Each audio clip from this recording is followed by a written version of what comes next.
na wote tulioko hapa, itifaki ikiwa imezingatiwa. Tumsifu Yesu Kristo.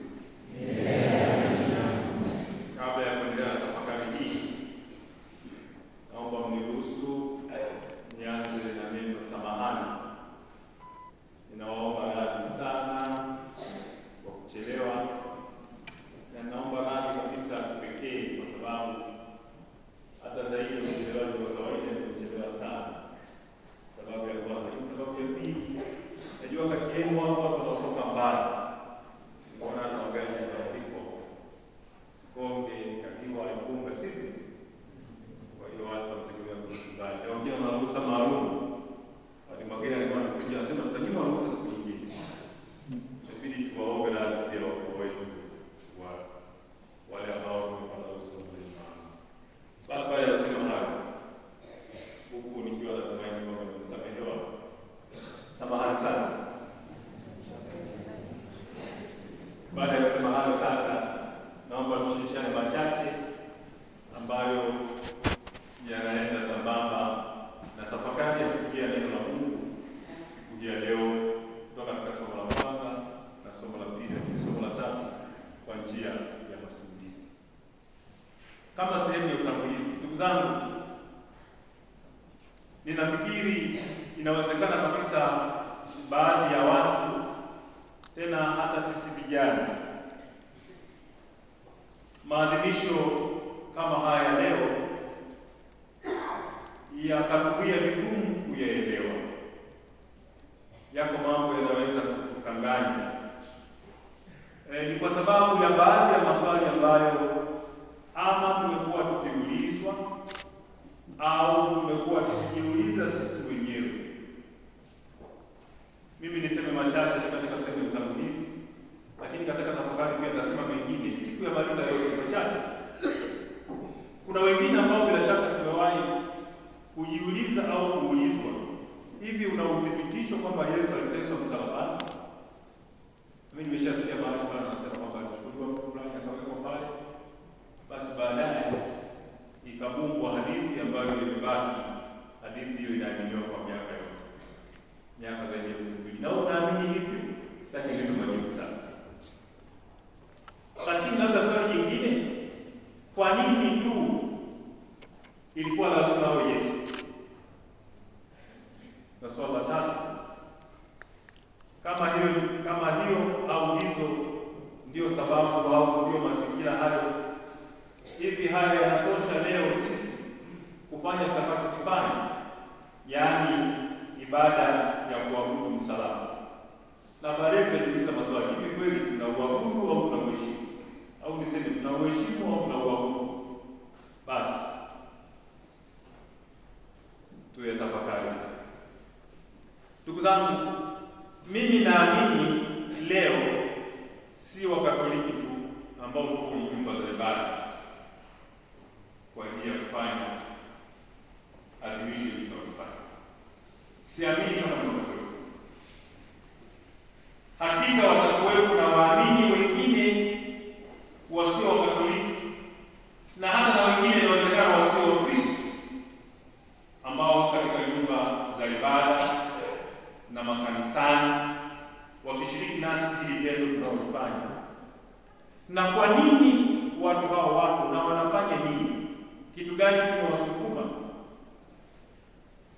Wanashirikiana nasi kufanya hicho kinachofanyika, wakijua kwamba hakika Yesu ni mkombozi wa wote.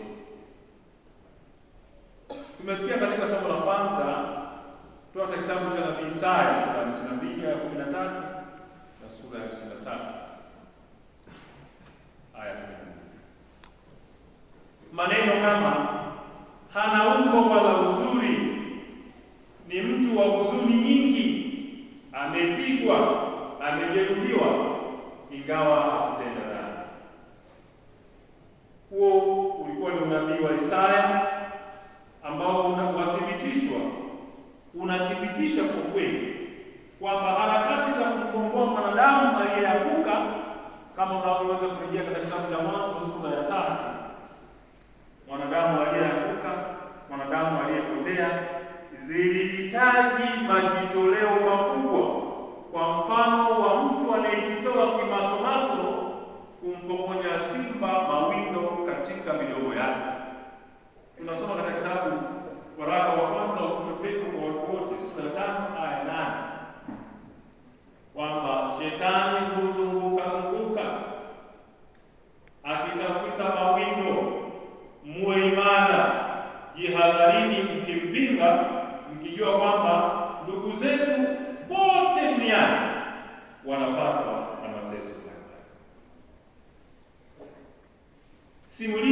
la mateso ya Yesu ni kati ya simulizi ambalo kwa miaka yote zaidi ya 2000 sasa limeponga mioyo ya watu, na ni kwa sababu tunajua ni simulizi linaloeleza maisha yetu, wokovu wetu, uzima wetu.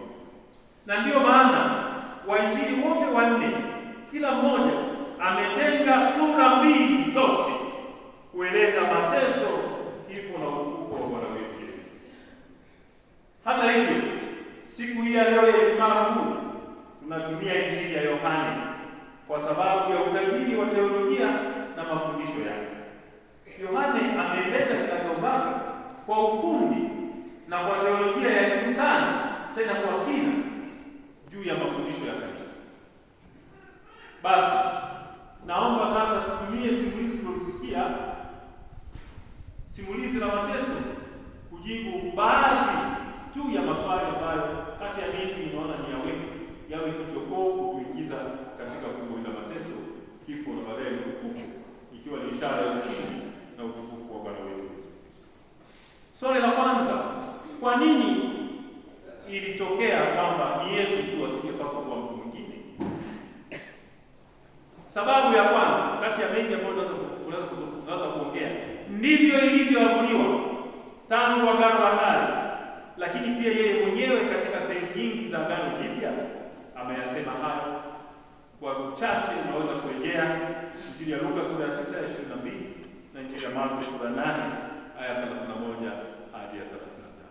Tumsifu Yesu Kristo. Kristo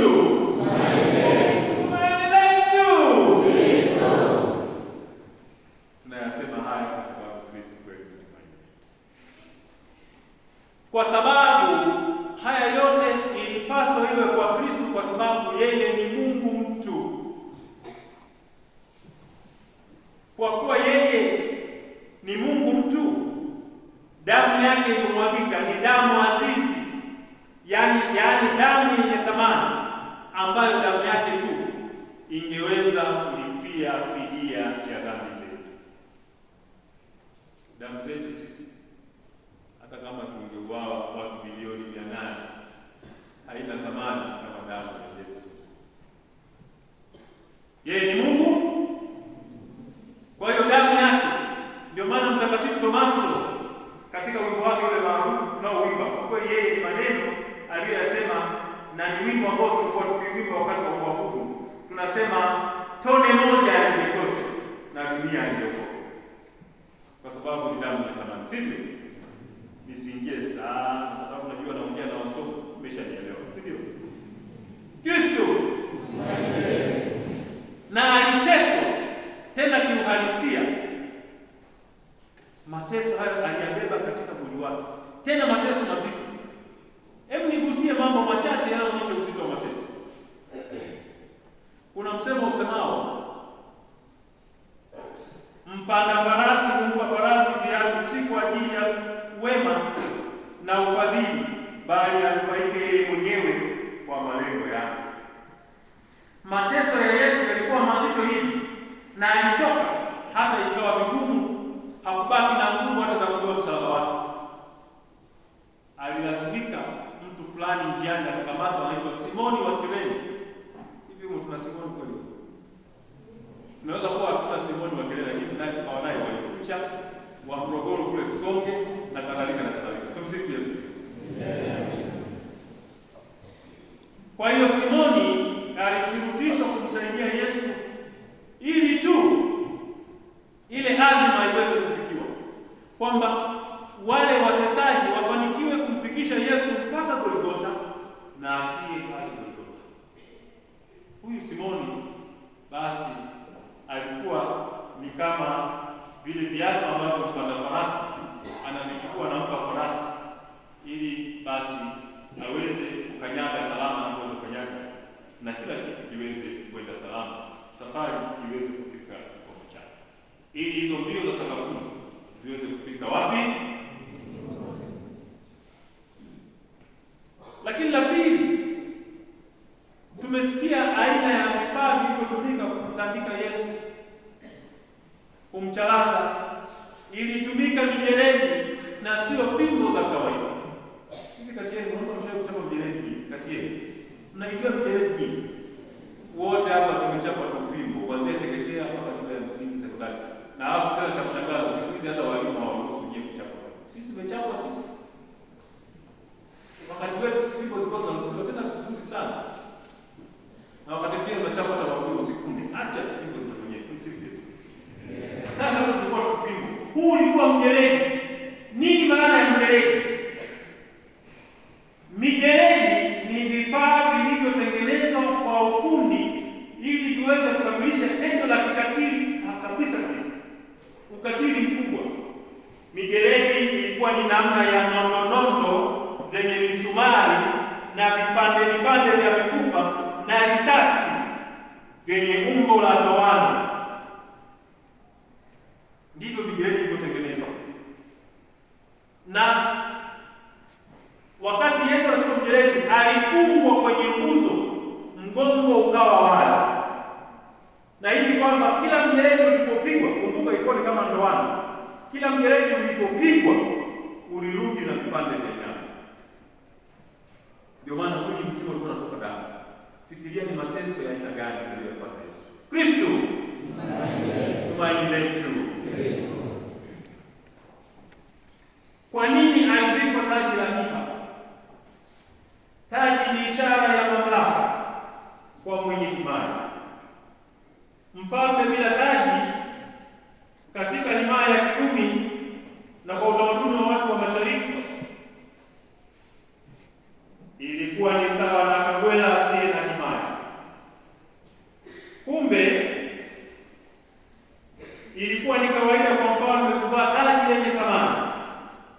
Ninao mfano Mfalme Hiero wa pili wa Sirakuse, Italia ya sasa, aliwaambia wafuasi wake watengeneze taji yenye dhahabu isiyochanganywa na madini mengine yenye madini dhaifu yasiyo na thamani kubwa.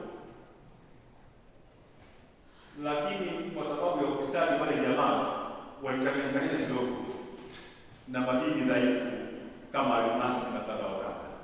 Inaonekana ufisadi unaanza zamani, sio siku hizo. Lakini nyinyi wanafunzi tunawaasa msio na ufisadi bwana. Kristo. Basi nishi hapo. Taji ya miiba aliyovikwa Yesu ilikuwa ni ishara ya dhihaka, na kwamba hakupokelewa kama mfalme. Je, mimi na wewe tuko tayari kudhihakiwa kwa ajili ya Yesu? Tuko tayari kudhihakiwa kwa ajili ya heshima ya kanisa? Tuko tayari kudhihakiwa kwa ajili ya kulinda Ukristo wetu? Ule wimbo tunaoimba, mimi Mkatoliki, tunauimba kweli kwa maneno au tuko tayari kuimba kwa vitendo? Naomba tunapouimba pia tutafakari wimbo mzuri, na sasa hivi umekuwa ni kama wimbo wa taifa wa Kristo. Mnaukumbuka? Tuuimbe. Hapana, naomba mniadhibu kwa sababu kuchelewa tusiuimbe. Kristo. Tuainishe. Muimbe kimoyomoyo tu. Alafu tuendelee na tafakari. Lakini Yesu alipewa siki na kupigwa makofi. Mnafahamu mambo haya na maana gani? Siki kwanza ilitengenezwa kwa divai na dawa fulani. Lakini vyote siki aliyonyweshwa Yesu, ambao tunaweza kusema aliinywa, kuna mazingira ya kutulia ndio kama ilipofika mdomoni akawa amekata. Tunatafakari siki. Lakini pia makofi aliyopigwa vilihesabiwa kama moja ya tendo la huruma kwa mhalifu aliyepewa vitu hivi ili kupoteza fahamu na kupunguza ukali wa mateso. Kwa Yesu makofi hayakukwepeka. Hata hivyo, yeye ni shujaa aliyekataa wema wao kumpa siki, kwa sababu siki ilikuwa sasa kama nusu kaputi. Kama tunavyofanyia upasuaji, unachoma sindano ya nusu kaputi kupunguza ukali wa maumivu, si ndio? Sasa utaona ushujaa wa Yesu. Inaonekana ilipofika mdomoni mwake alipoipokea akakata roho. Yeye alipenda kuyapokea mateso katika ukali wake ili kuonyesha shujaa. Yesu ni jasiri, Yesu ni shujaa, anataka kutukomboa kwa uchungu, kudhihirisha mapendo yake kwetu. Tumsifu Yesu Kristo. Habari za kuvuliwa nguo. Kwa kawaida serikali ya Kirumi kwa adhabu ya kifo, ningeweza kuambia hata nani alipewa adhabu ya kifo. Kuna makosa kama matano ambayo kwayo mtu alipewa adhabu ya kifo. Moja kati ya adhabu ilikuwa ni kwa mhaini au mtu ambaye ilionekana anaipinga serikali. Basi nisikueleze yale mengine kwa sababu ya muda. Yesu alihukumiwa kwa sababu ya makosa kama haya mawili. Alionekana kwamba anaipinga serikali kwa namna fulani, alionekana kama mhaini. Sasa kwa hiyo mtu alituhumiwa kwa adhabu ya kifo. Ilikuwa ni adhabu kubwa kupita yote. Leo ni kama adhabu ya kunyongwa kwetu. Hapo ni kama kunyongwa msalabani, si? Kumbe kwa kawaida mtuhumiwa aliyehukumiwa kwa adhabu hii alipewa askari au watesi wanne wa kumtesa mpaka kumuua. Walipaswa kuwa watu wenye afya nzuri, watu wa miaka minne, sio kama mimi mnaona ukisukuma kwa mkono wako na tumsifu Yesu Kristo. Na hapa sijui, labda wako watu wenye miaka minne, mimi siwasikilizie, inawezekana wako. Kwa hiyo walikuwa watu wa namna hiyo, askari au wauaji wanne. Na Myahudi mwanaume kwa kawaida alivaa mavazi matano, yaani mavazi ya aina tano. Sijui mtu wa sasa anavaa mavazi mangapi, msiniulize. Au mwanamke wa sasa anavaa mavazi mangapi, msiniulize. Kila mmoja atafakari mwenyewe. Sasa vazi la tano, tumesikia kwamba wale walikuwa wanne na mavazi yalikuwa matano. Kwa hiyo waligawana yale mavazi manne. Vazi la tano walifanya nini na kwa nini? Vazi la tano kwa Myahudi mwanaume lilikuwa ni vazi la nje, lilikuwa ni mfano wa joho, labda ilikuwa kama hivi, lakini sio hivi. Sasa msanii niwaambie hivi ndio ile vazi la kusema hivyo, sawa? Nitafasiri. Basi vazi la tano lilikuwa ni kama joho, ni kama joho, tunafanana hivi. Mchana lilitumika kama koti na usiku lingeweza kutumika kama shuka, kwa sababu ya usiku uliokuwa nao ndio ni kama hivi jamani. Ila si ati ni kama koti mchana wala usiku kama shuka. Ni kwa misa. Usije ukaenda sakaristia kama umekabidhiwa funguo nyie ndio ukabidhiwa baadhi ukafanya. Hili ni vazi maalum lazima ibada. Kwa hiyo vazi la tano, kwa sababu ya hivyo walisema kwamba tusililalue, tulipigie kura liwe vazi la nani. Kwa hiyo mwisho yote kuna mtu alipata mavazi mawili, yale walioyagawana na ile moja ambalo walipigia kura baada ya kulilalua. Mwisho au napokaribia mwishoni, ndugu zangu, napenda nisimalize tafakari bila kusema haya. Kwa kawaida katika maisha, kile ukipendacho mara nyingi hukusindikiza mpaka safari ya mwisho. Inaonekana Yesu alichukua msalaba, alipenda msalaba ambao unaakisi kazi ya useremala. Yeye na mtoto wake alijifunza kazi ya seremala. Kumbe baadaye alipenda msalaba, alichukua msalaba, alibeba, lakini baadaye ndio ukambeba ukamsindikiza mpaka pale msalaba. Kwa hiyo Yesu anamaliza maisha yake kwa kazi ya useremala aliyoianzia na mpaka anatekeleza kifo juu ya msalaba. Shujaa wa kweli hufa kwa mfano wa Yesu, hufa akiwa wima. Ukishasikia askari shujaa akiwa anapigana vita, anaenda vitani, askari wa miguu wanaona vita imezidi, anajificha kwenye kichaka, alafu akaenda kujia huyo, alafu akifikia kwenye kichaka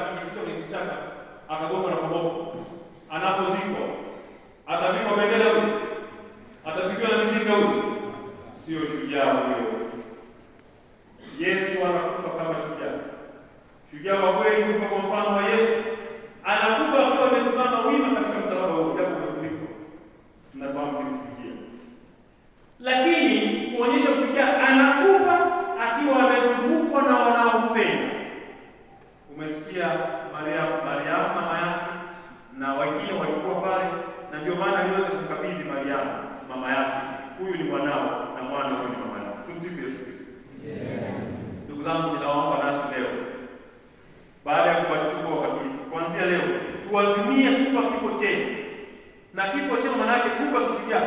Kufa kishujaa maana yake kufa kijasiri. Kufa kijasiri maana yake kufa tukiwa daima tunailinda imani yetu mpaka mwisho. Tunapokufa tupate mazishi ya Kristo.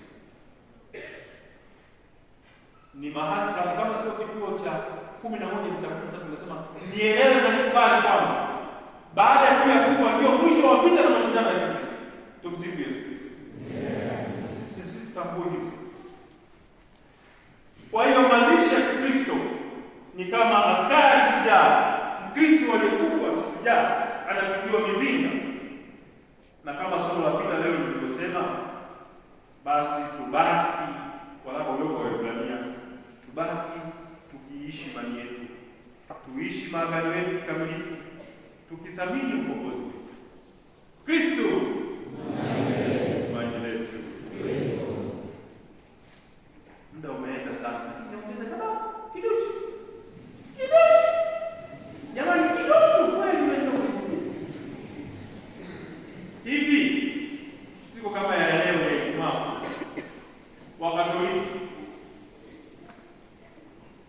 tunauheshimu tu msalaba au tunauabudu msalaba eti? Naona hapa kwa kile cha Mungu asema tunauheshimu. Nimalizie na hapo kwa sana. Ndugu zangu, iko wazi kabisa katika kitabu chetu kinaeleza kati ya matendo tunayofanya leo katika ibada ni kuabudu msalaba. Lakini ikumbukwe moja, tendo au neno kuabudu, au niseme neno au tendo kuabudu kwa kawaida ni kuabudu pekee. Sasa huo msalaba ni Mungu. Huu msalaba sio Mungu. Kwa hiyo tunauheshimu tuishi hapo sasa. Tunakubali kutoka hapo tunauheshimu. Lakini mbona ndio tunaandika tunauabudu? Jibu litakuwepo wakati shemasi atakapoandamana na ule msalaba wetu anauleta. Ataimba.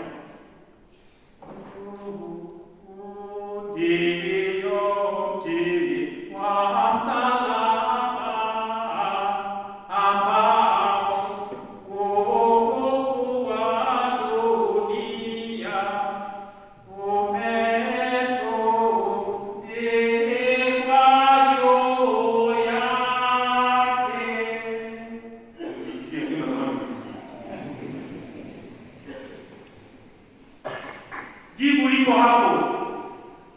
Huu msalaba sio Mungu, lakini huu msalaba ni mti ambao wokovu wa dunia umetundikwa juu yake.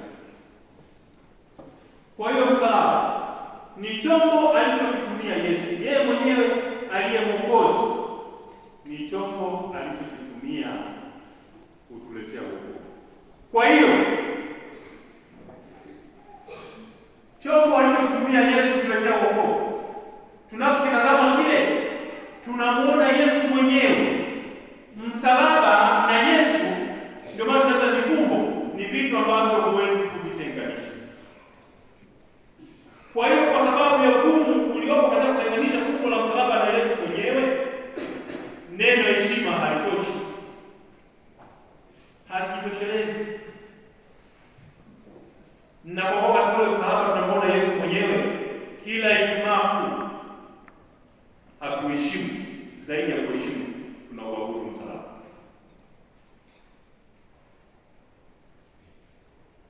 Padre mmoja ya mapadre wachache wataalamu wa maandiko matakatifu ulionao anasema mahali fulani kwamba tukishindwa kuabudu msalaba, samahani tumie maneno makali, tutakuwa wajinga, hata ndege watashangaa.